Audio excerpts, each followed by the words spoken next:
Subscribe for more content. Good morning. இன்னைக்கு நம்ம பார்க்க போற class 10th max unit exercise 3ல 11th sum. A boat takes 1.6 hours longer to go 36 km up a river than down the river னு கேட்டிருக்காங்க. First நம்ம ஒரு river படம் போட்டுக்கோம். இங்க ஒரு போட் இருக்கு. இந்த போட் வந்து இந்த சைடு ஃப்ளோ ஆகுது. மேல் நோக்கி ஃப்ளோ ஆகுது அப்படின்னா வாட்டர் வந்து கரையை நோக்கி ஃப்ளோ ஆகுது. போட் வந்து இந்த சைடு ஃப்ளோ ஆகுது. வாட்டர் வந்து ஆப்போசிட் டைரக்ஷனில் ஃப்ளோ ஆகுது. அப்போ ரெண்டும் ஆப்போசிட் டைரக்ஷன்றதுனால இங்கே மைனஸ் போட்டுக்கலாம். இப்போ போட் வந்து இங்கே இருந்து 36 கிலோமீட்டர் 3 கிலோமீட்டர் போகுது. 36 கிலோமீட்டர் பெர் ஹவர் போகுது. ஸோ இதை நம்ம டிஸ்டன்ஸ் அப்படின்னு எடுத்துக்கலாம். இப்போ வாட்டரோட ஸ்பீடு எப்படி இருக்குது? If the speed of water current in 4 kilometre, speed of water வந்து 4 கிலோமீட்டர் இருக்குது. அப்போ இது ரெண்டும் ஆப்போசிட் டைரக்ஷனில் இருக்குது. இதை வந்து நம்ம அப்ஸ்ட்ரீம் அப்படின்னு சொல்லுவோம். அப்ஸ்ட்ரீம் அப்படின்னு சொல்லுவோம். என்ன கேட்டிருக்காங்க? What is the speed of the boat still water. அப்போ speed of boat in still water நம்ம வந்து எக்ஸ் அப்படின்னு வச்சுக்கோம். எக்ஸ் நம்ம எடுத்துக்கிட்டோம்னா இப்போ இது ரெண்டுத்தோட ஸ்பீடு, அதாவது போட்டு வாட்டர், அப்போ அப்ஸ்ட்ரீமில் என்னவாக இருக்கும்? எக்ஸ் -4 இருக்கும் இதோட ஸ்பீடு. இதே டவுன் ஸ்ட்ரீம்னு எடுத்துட்டோம்னா, டவுன் ஸ்ட்ரீம் அப்படின்னு எடுத்துக்கிட்டோம்னா இப்போ அதே போட்டு திரும்ப கீழ் நோக்கி வருது. இப்போ போட்டு வந்து இந்த சைடு ஃப்ளோ ஆகுது, வாட்டரும் இந்த சைடு ஃப்ளோ ஆகுது.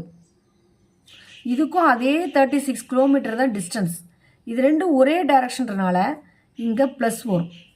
அப்போ இதை x+4, இதோட ஸ்பீடை வந்து நம்ம x+4 அப்படின்னு எடுத்துக்கலாம்.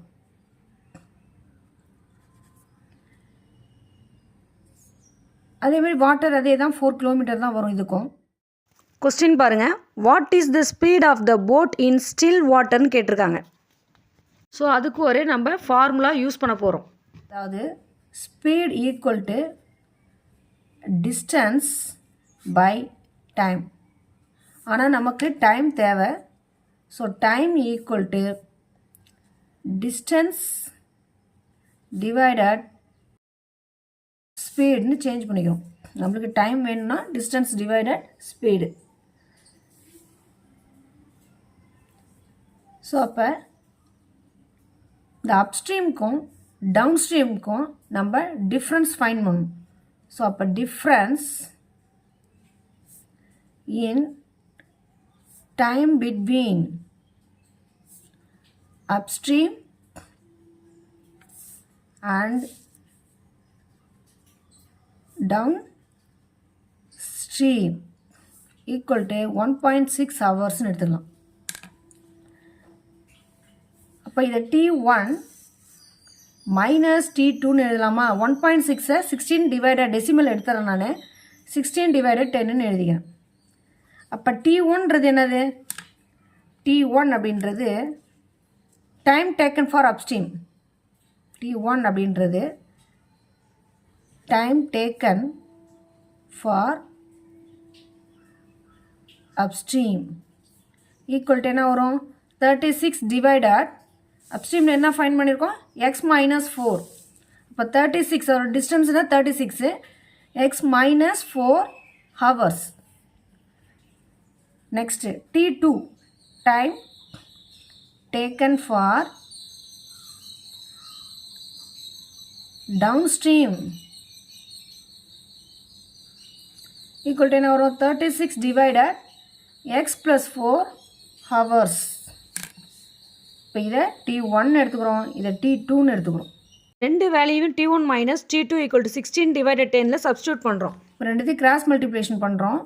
36 × x+4 minus 36 × x - 4 divided x into x, x squared minus 4 into 16 equal to 16 divided 10. இப்போ 36 into x என்ன வரும் 36x plus 36 into 4 144 minus 36 into x minus 36x minus to minus plus 36 into 4 144 divided x squared minus 16 equal to 16 divided 10 plus 36 minus 36 நம்ம cancel பண்ணிடலாம். இப்போ 144 plus 144 என்ன வரும் 288 divided x squared minus 16 equal to 16 divided 10 into 18 288. So நம்ம வந்து 288 18ஆல் cancel பண்ணலாம். Balance என்ன வரும் 18 divided x squared minus 16 equal to 1 divided 10. இப்போ மல்டிப்ளை பண்ணணும் 18 into 10 இது 180 equal to 1 into x squared minus 16 x squared minus 16. இப்போ x squared அப்படியே வச்சுக்கிறோம் அந்த minus 16 equal to இந்த சைடு கொண்டு வரும்போது 180 plus 16 மாறுது minus 16 plus 16 மாறும். அப்போ 196 equal to x squared. So x squared value 196னா இப்போ எக்ஸோட வேல்யூ என்னவா இருக்கும் இப்போ எக்ஸோட வேல்யூ ப்ளஸ் ஆர் மைனஸ் 14 இருக்கும். நம்ம எக்ஸோட வேல்யூ ப்ளஸ் 14 பாசிட்டிவ் தான் எடுத்துக்கணும். So therefore